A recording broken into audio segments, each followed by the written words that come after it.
Y hablemos del proceso de remoción del cargo para el jefe delegacional en Tláhuac. Hoy acudió a la Asamblea Legislativa de la Ciudad de México, en donde le fue notificado oficialmente este proceso. Así el caso.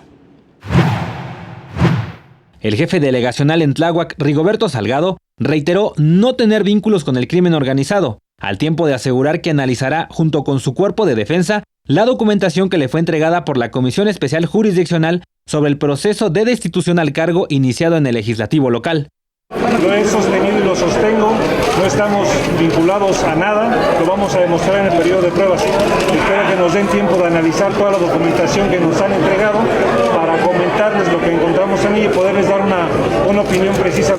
Durante la sesión de audiencia en las instalaciones de la Asamblea Legislativa, la cual fue privada para evitar se violaran los derechos humanos de Salgado ante el proceso jurisdiccional, le fue notificada, junto con su abogado, la remoción en su contra promovido por 23 diputados locales y copia de los elementos presentados.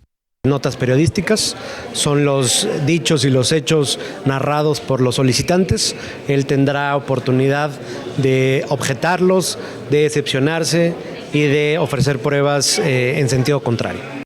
El secretario de la Comisión Jurisdiccional informó que el delegado cuenta con 15 días para presentarse de manera presencial ante los legisladores a comparecer y defenderse, plazo marcado para el lunes 18 de septiembre.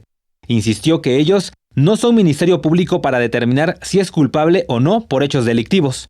Solamente con los elementos que nos aportan es determinar si el orden público se puso en riesgo a raíz de los acontecimientos cuando fue acribillado el Ojos, donde, insisto, vimos quema de autobuses, bloqueo de calles que veíamos en la lejanía y que no queremos que se repita en la Ciudad de México.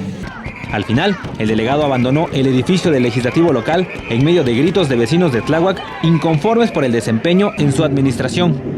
Joel Arias en las imágenes, Edwin Hernández, 21 Noticias.